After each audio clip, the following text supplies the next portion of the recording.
Chapter 91. Why should I do anything? Wu Zhu rarely asked rhetorical questions like this. Ever since Fan Xian left Danzhou and came to the capital, he seemed to have become even more mysterious than he had been in Danzhou. He had never seen Fan Xian face to face. Fan Xian's heart sank. Even if Wu Zhu had watched him grow up, Fan Xian had no reason to ask anything of him. In this world, only he owed Uncle Wu Zhu. Wu Zhu saw that Fan Xian didn't say anything. He tilted his body slightly and said lightly, "I've said it before. I've taught you for many years, and Fei Jie has taught you as well. If you still can't deal with these small matters, then that's your problem, not ours." Afterwards, I found out that the big man was an 8th level master. Uncle, you said before that I was actually a 7th level master and had the power of a 3rd level master. I shouldn't have been a match for that big man. Fan Xian smiled bitterly. You said it was my problem. Did you not care if I was killed by someone else? Did you die? Wu Zhu asked a question with an obvious answer. It was a rare second rhetorical question. Fan Xian stared at the black cloth on his face and sucked in a breath of cold air. You were by my side the whole time? Yes. Then why didn't you do anything? Fan Xian lowered his voice and yelled angrily. Those 3 guards are dead. Teng Zijing is also injured. I've never cared about the life or death of anyone else other than you. Wu Zhu's words were cold and heartless. The people around you were gathered together because of you. If you want to control their lives, then you must protect them. So the life or death of those guards is your responsibility, not mine. Fan Xian once again sank into silence. He knew that Uncle Wu Zhu was right. I can't help you too much, Wu Zhu said coldly. Wu Zhu said coldly, on the cliff in Danzhou, I once said that if I were by your side in the capital, I would bring you trouble. Trouble that you would never want to face. Fan Xian smiled bitterly as he recalled that conversation when he was 12 years old. At the time he had said cheekily, I will protect you. But in the end, it could only have been a joke. So remember, in the capital, I will never stand by your side under the sun, unless you are about to die, or you are already dead.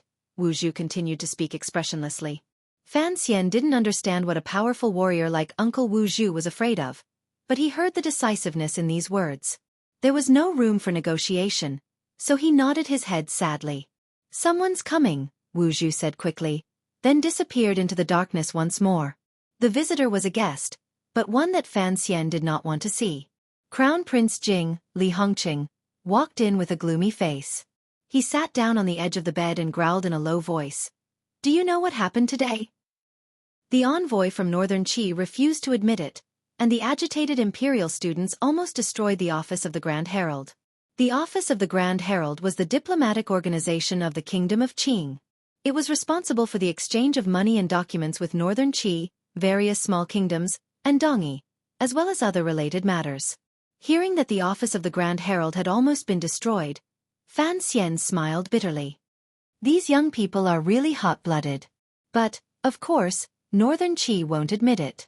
If the people of the Kingdom of Qing found out that an enemy country could send assassins to assassinate people in the capital, I'm afraid there would be endless trouble between the 2 countries.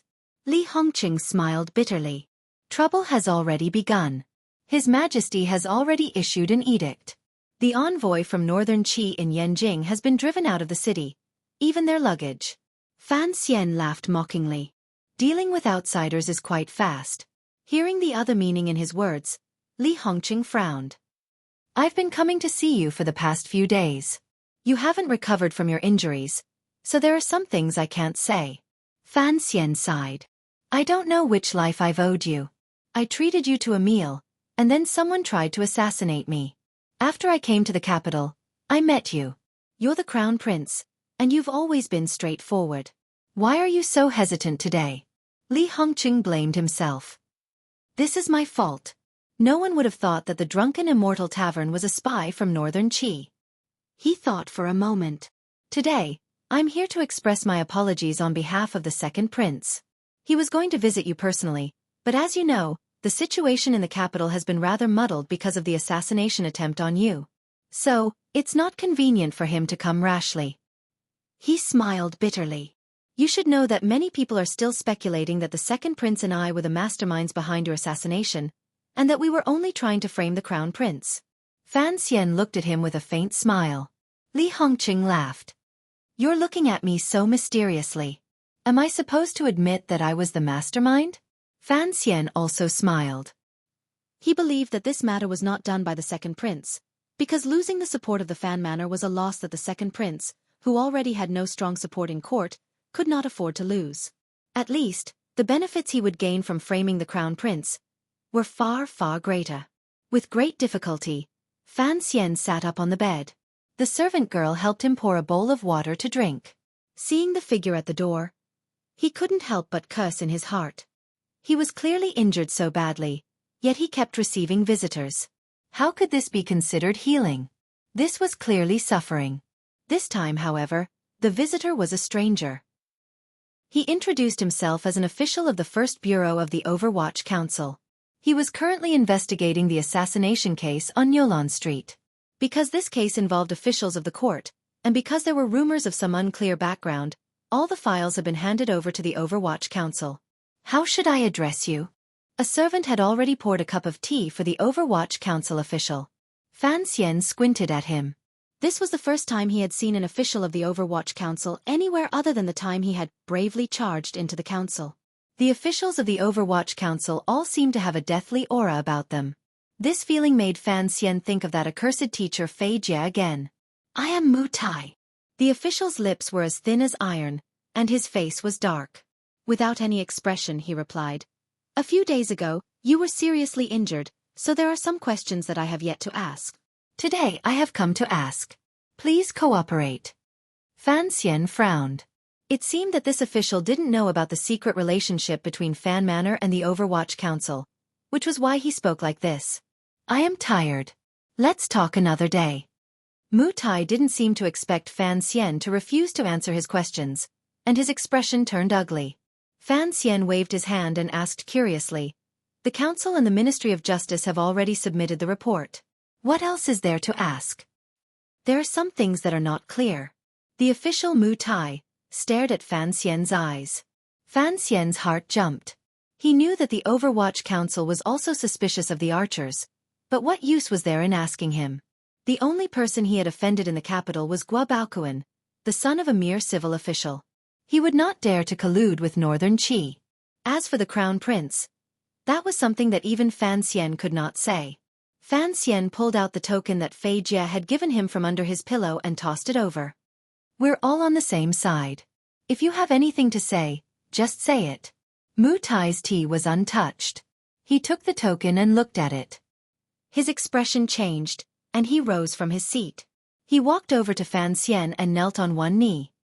He cupped his fists and bowed. Greetings, sir. Seeing Master Mu kneeling in front of him, Fan Xian was shocked. He hadn't expected the token to be so useful.